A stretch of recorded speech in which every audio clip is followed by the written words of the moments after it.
మీ సొంత మహబూబ్ నగర్ జిల్లాలోనే మీ అభ్యర్థి ఓడిపోయిండు. మీరు సిట్టింగ్ ఎంపీగా ఉన్న మల్కాజ్గిరిలో ఒక సీట్ రాలే. ఇవాళ మీరు కరెక్ట్ గా పనిచేసినంటే 6 నెలల పాటు కరెక్ట్ గా కాంగ్రెస్ పార్టీ విధానాల కోసం పనిచేసినంటే ఆ 8 సీట్లు కూడా కాంగ్రెస్ పార్టీకి వస్తే ఇలా నరేంద్ర మోడీ ప్రభుత్వమే లేదు కేంద్రంలో. పరోక్షంగా మీరు సహకరించుకుంటా ఇవాళ కాంగ్రెస్ పార్టీని ఖతం చేసేటువంటి ఉద్దేశంతో మీరు ముందుకు పోతా ఉన్నారు. మీరు పొండి మీ విధానాలు కూడా అర్థమవుతా ఉన్నాయి. నిన్నగాక మొన్న కాంగ్రెస్ పార్టీ ఎమ్మెల్సీ అభ్యర్థి నరేందర్ రెడ్డి గారు ఆయన ఎన్నికల ప్రచారానికి పోయి ఈయన గెలిచినా గెలవకపోయినా ఒకటే అని చెప్పి, ఈయన గెలిచినా గెలవకపోయినా ఒకటే అని చెప్పే, మరి నరేంద్ర మోడీ గారు బొమ్మ పెట్టుకున్నటువంటి బీజేపీ అభ్యర్థి ఆడ గెలుస్తా ఉన్నాడు. ఇంకో టీచర్ ఎమ్మెల్సీ ఎన్నికల్లో భారతీయ జనతా పార్టీ ఒక బీసీ బిడ్డకు టికెట్ ఇచ్చి ఫస్ట్ ప్రియారిటీలో టీచర్ ఎమ్మెల్సీ గెలిచి ఆ ఇంపాక్ట్ తోటి పట్టభద్రుల ఎమ్మెల్సీ ఎన్నికలు కూడా గెలుస్తా ఉంది.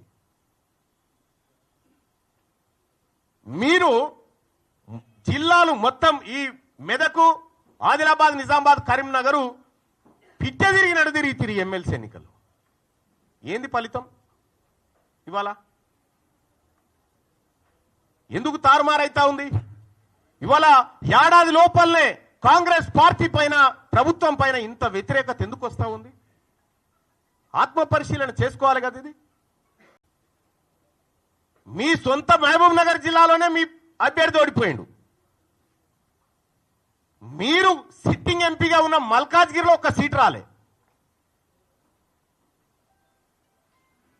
ఇవాళ మీరు కరెక్ట్ గా పనిచేసినంటే 6 నెలల పాటు కరెక్ట్ గా కాంగ్రెస్ పార్టీ విధానాల కోసం పనిచేసినంటే ఆ 8 సీట్లు కూడా కాంగ్రెస్ పార్టీకి వస్తే ఇలా నరేంద్ర మోడీ ప్రభుత్వమే లేదు కేంద్రంలో. పరోక్షంగా మీరు సహకరించుకుంటా ఇవాళ కాంగ్రెస్ పార్టీని ఖతం చేసేటువంటి ఉద్దేశంతో మీరు ముందుకు పోతా ఉన్నారు. మీరు పొండి మీ విధానాలు కూడా అర్థమవుతా ఉన్నాయి. నిన్నగాక మొన్న కాంగ్రెస్ పార్టీ ఎమ్మెల్సీ అభ్యర్థి నరేందర్ రెడ్డి గారు ఆయన ఎన్నికల ప్రచారానికి పోయి ఈయన గెలిచినా గెలవకపోయినా ఒకటే అని చెప్పి, ఈయన గెలిచినా గెలవకపోయినా ఒకటే అని చెప్పే, మరి నరేంద్ర మోడీ గారు బొమ్మ పెట్టుకున్నటువంటి బీజేపీ అభ్యర్థి ఆడ గెలుస్తా ఉన్నాడు. ఇంకో టీచర్ ఎమ్మెల్సీ ఎన్నికల్లో భారతీయ జనతా పార్టీ ఒక బీసీ బిడ్డకు టికెట్ ఇచ్చి ఫస్ట్ ప్రియారిటీలో టీచర్ ఎమ్మెల్సీ గెలిచి ఆ ఇంపాక్ట్ తోటి పట్టభద్రుల ఎమ్మెల్సీ ఎన్నికలు కూడా గెలుస్తా ఉంది.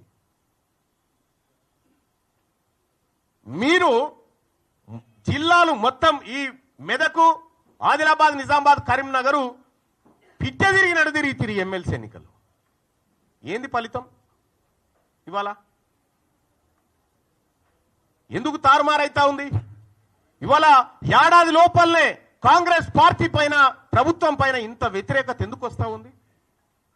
ఆత్మ పరిశీలన చేసుకోవాలి కదా. ఇది